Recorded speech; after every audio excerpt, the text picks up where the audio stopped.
3 people were involved in a fatal wreck yesterday evening in northern Campbell County. Tennessee Highway Patrol Trooper Larry Blankley explains to WLAF News that 36-year-old Michael King of Jellicoe lost control of his truck a couple of miles south of Jellicoe. King's 1995 Chevy pickup traveling south veered left off Highway 25W near Highcliff Road and hit a tree. King died at the scene just after 8:30 last night. His 2 passengers, 39-year-old April Anderson and King's 13-year-old daughter, Caitlin King, suffered non-life-threatening injuries. However, the teenager, a 7th grader at Elk Valley School, was flown out by Lifestar. She is recovering this evening in the pediatric intensive care unit at UT Medical Center in Knoxville. Caitlin King is listed in stable condition. None of the 3 was wearing a seat belt, and Trooper Blakely says wearing a seat belt would have made a difference. Campbell High has its 2nd bomb threat situation in less than 2 weeks. A threat last Tuesday prompted the school to be evacuated between dismissal time and the start of the championship games for the District 3 AAA basketball tournament, delaying the tip-off times by an hour. Chief Deputy Aaron Evans with the Campbell County Sheriff's Department says just after 11 a.m. today, a student saw a note about what was thought to be a bomb threat and used text-to-tip to send word to authorities. Campbell County High was briefly placed on lockdown and then evacuated. Police shut down Jacksboro Pike in front of the high school so students could walk over to the school's safe haven, the La Follette Church of God.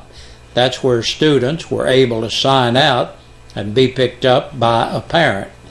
That process was a traffic nightmare for the better part of 2 hours, creating snarls around the Church of God and Campbell County High, as well as businesses in the area. And this just in to WLAF News. Chief Evans tells us that charges now are pending against 2 juveniles. Evans says detectives received a confession from the 2. Friday's Campbell County Community Garden breakfast is postponed, fearing tomorrow morning's weather is going to be slippery. Officials have pushed the event to Friday, March 8th, from 8 to 9 a.m. at the Jacksboro Middle School.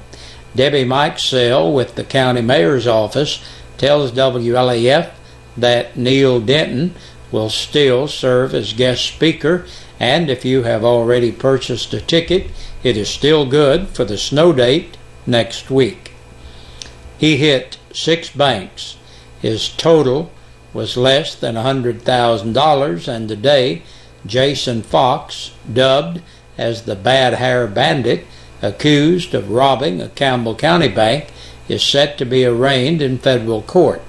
Aside from robbing the Y-12 Federal Credit Union in La Follette back in October of 2011, court documents also indicate that Fox hit 5 other banks in eastern Kentucky dating back to June 17th of 2011. The 31-year-old Fox's wife, Tasha Foss, pleaded guilty last week to driving the getaway car in 4 of the robberies, including the robbery in La Follette. She is set to be sentenced in June with a plea agreement suggesting a sentence of 12 to 15 years.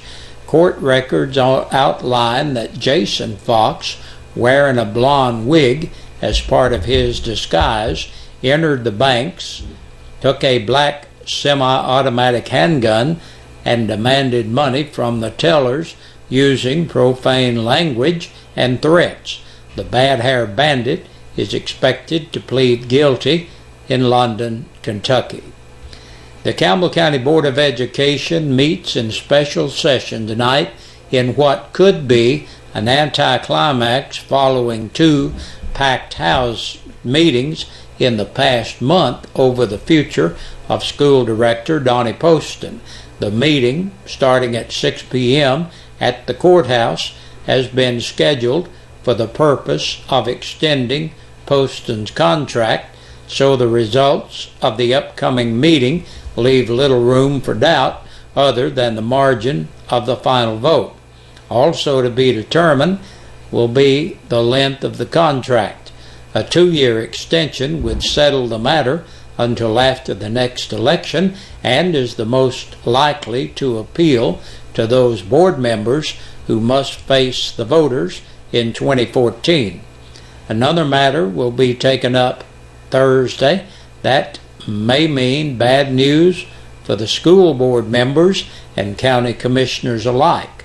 Structural engineers with Michael Brady Incorporated will present their report on the structural integrity of Campbell County High School, and the future is anything but bright.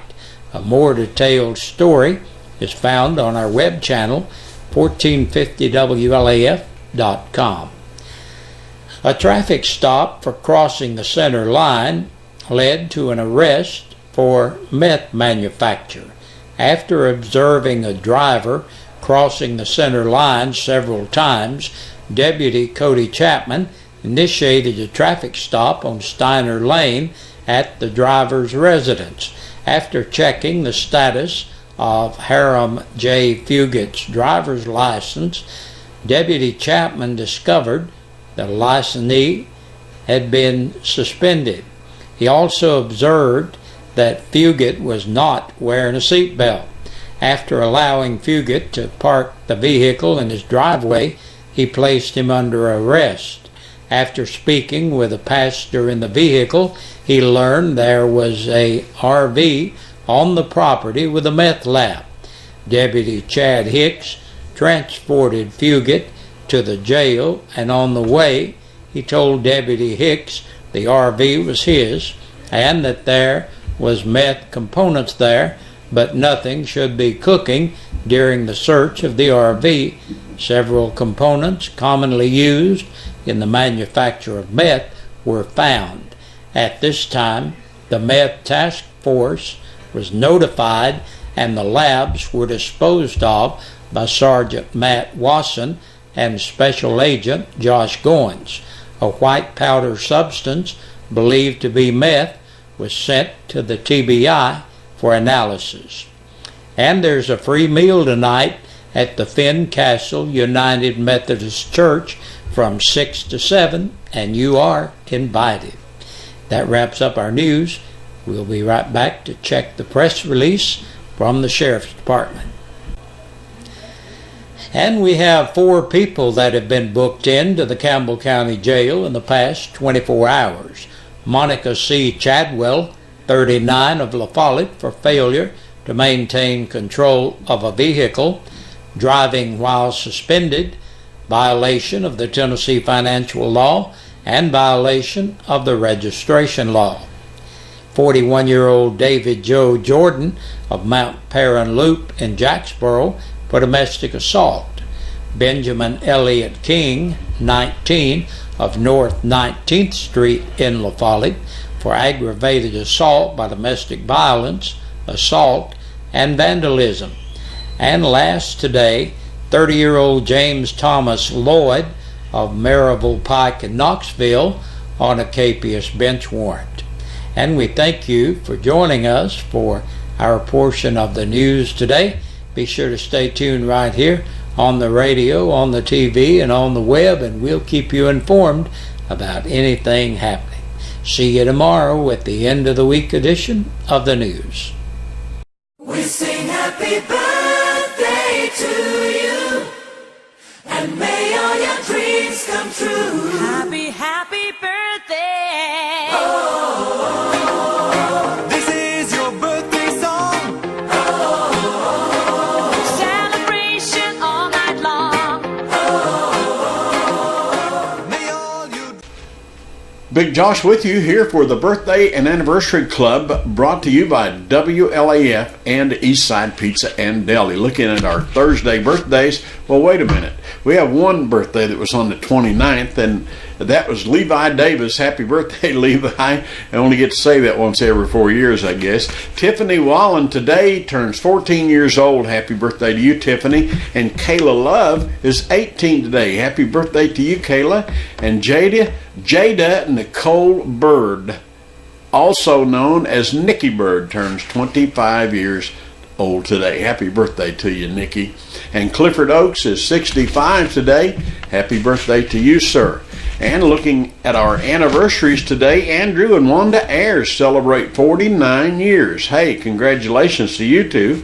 And also Charles and Anita Rutherford, 17 years. Happy anniversary to you all.